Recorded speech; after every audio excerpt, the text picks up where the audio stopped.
Perkenalkan, nama saya Fitria, NPM 5018069 dari Program Studi Pendidikan Guru Sekolah Dasar. Baiklah, di sini saya akan memenuhi salah satu tugas mata kuliah, yaitu pembelajaran IPS SD yang diampu oleh Bapak Aren Prima, Magister Pendidikan. Di sini saya akan memenuhi tugas yaitu simulasi pembelajaran IPS atau membuat video pembelajaran interaktif. Selamat menyaksikan. Assalamualaikum adik-adik. Selamat pagi. Apa kabar semuanya?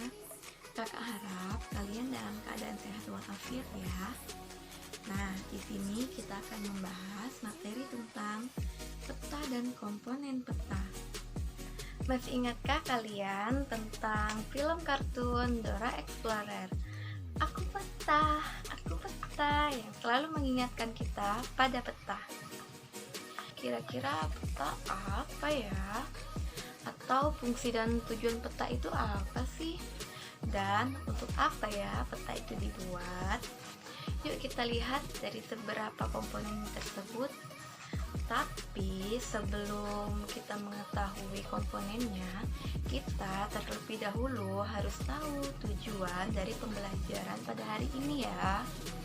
Nah, setelah materi ini disampaikan, kakak harap kalian dapat menyelesaikan tentang pengertian peta, fungsi, dan tujuan peta, serta dapat mengidentifikasikan komponen-komponen peta. Jadi, di dalam peta terdapat sejumlah informasi yang dapat kita ketahui. Dan di sini juga peta dapat disajikan dengan cara yang berbeda-beda. Apakah adik-adik semua tahu maksud dari cara yang berbeda-beda itu apa ya?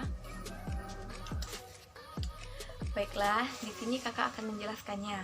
Bahwasanya peta dapat disajikan dalam bentuk peta konvensional hingga peta digital yang tampil di layar komputer atau smartphone adik-adik semua. Nah, dengan menggunakan peta, kita bisa melihat sebagian atau seluruh permukaan bumi dari suatu wilayah. Kita lihat dulu ya, seperti apa sih bentuk peta? Nah, ini dia gambar peta. Kemudian, apakah adik-adik tahu apa sih fungsi dari peta tersebut? Baiklah, kakak akan menjelaskan fungsi dari peta tersebut. Bahwasanya, fungsi dari peta tersebut yaitu untuk menunjukkan posisi atau lokasi suatu daerah yang ada di permukaan bumi, dan juga untuk memperlihatkan ukuran luas jarak dan arah yang terdapat di dalam permukaan bumi. Fungsi dari peta ini juga yaitu menggambarkan bentuk-bentuk permukaan bumi, seperti contohnya ada benua, negara, gunung, sungai, pegunungan, dan bentuk-bentuk lainnya. Kemudian tujuannya dibuat peta itu untuk apa ya? Adik-adik semua belum tahu kan tujuan dari pembuatan peta tersebut untuk apa?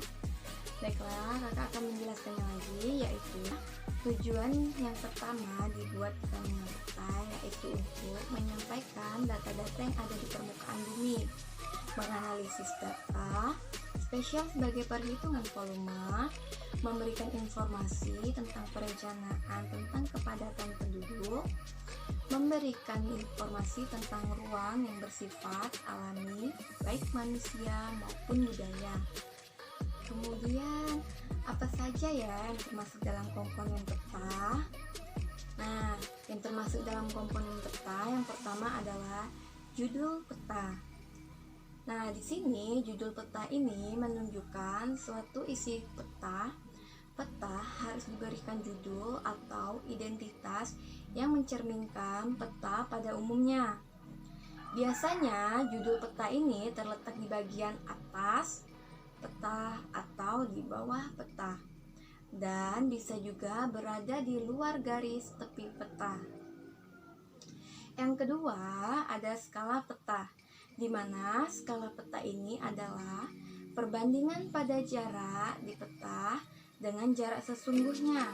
yang ada di lapangan. Nah, skala ini dibagi menjadi beberapa. Yang pertama ada skala angka, di mana skala angka ini berwujud perbandingan angka. Misalnya 1:2500. Artinya, setiap 1 cm jarak dalam peta, skalanya sama dengan 25 kg. Satuannya jarak sebenarnya. Dan skala ini jika tidak disebutkan satuan di belakangnya, maka berarti skala yang digunakan adalah cm. Sehingga skala akan dibaca dengan 1 cm di peta sama dengan 25 km yang ada.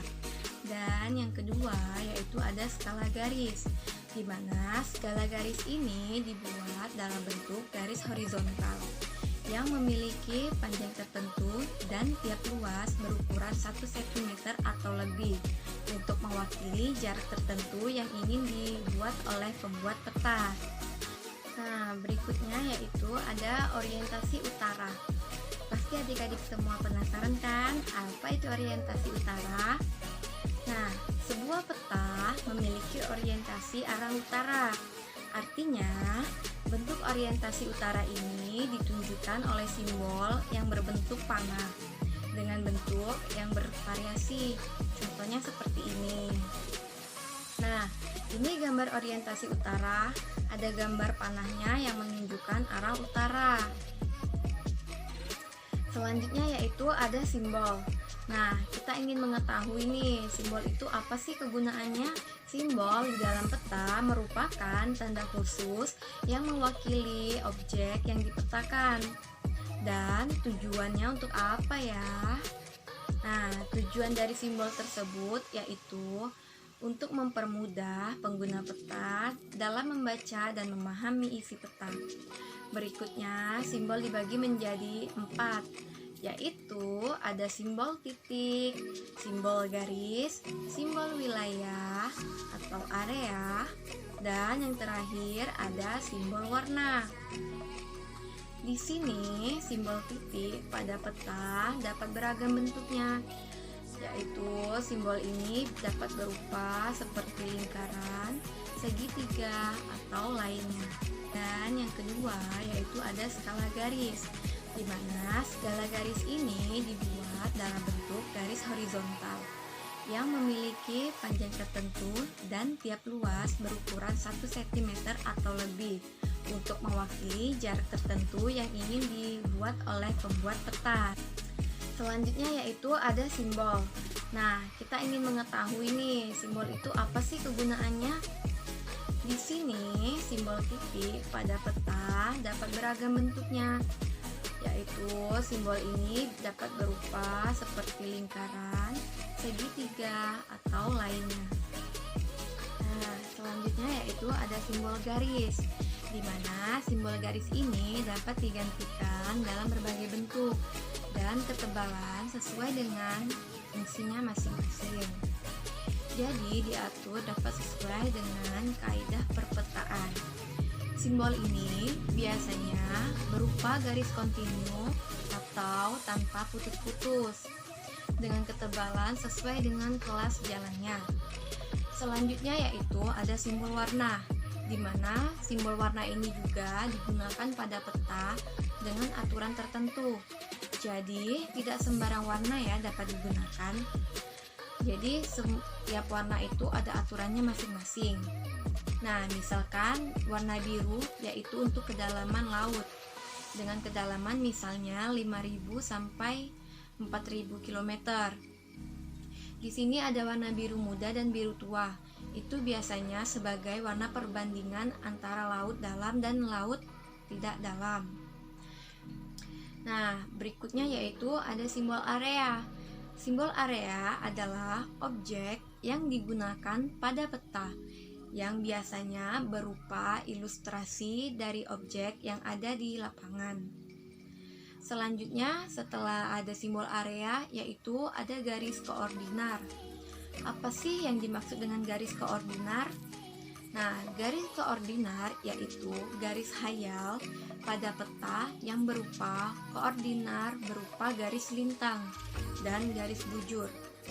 Garis ini sangat penting pada peta karena akan menunjukkan lokasi peta yang dibanding lokasi lainnya di permukaan bumi, serta menggambarkan karakteristik suatu lokasi atau wilayah yang dipetakan. Nah, selanjutnya di sini ada insert. Insert ini dalam peta yaitu diperkecil dalam peta utama. Kenapa ya? Ada peta kecil yang disisipkan di peta utama. Nah, ini biasanya ada di pojok kanan atas. Nah, insert ini merupakan penjelasan yang lebih rinci daripada sebuah peta. Dan ini untuk mewujudkan suatu lokasi yang berada di daerah peta yang dipetakan, diantaranya lokasi yang lebih luas. Berikutnya, setelah kita membahas tentang insert, ada lagi yang terakhir yaitu legenda, di mana legenda ini menunjukkan semua objek yang ada atau yang menonjol pada muka peta. Pada legenda inilah sebuah pembaca peta akan mengetahui tentang objek yang ada pada wilayah yang dipetakan. Nah, lalu ada sumber peta, di mana sumber peta ini menunjukkan orang atau lembaga yang membuat peta. Sumber peta inilah diperoleh informasi untuk membuat peta, sehingga bisa dinilai kualitas peta yang dihasilkan.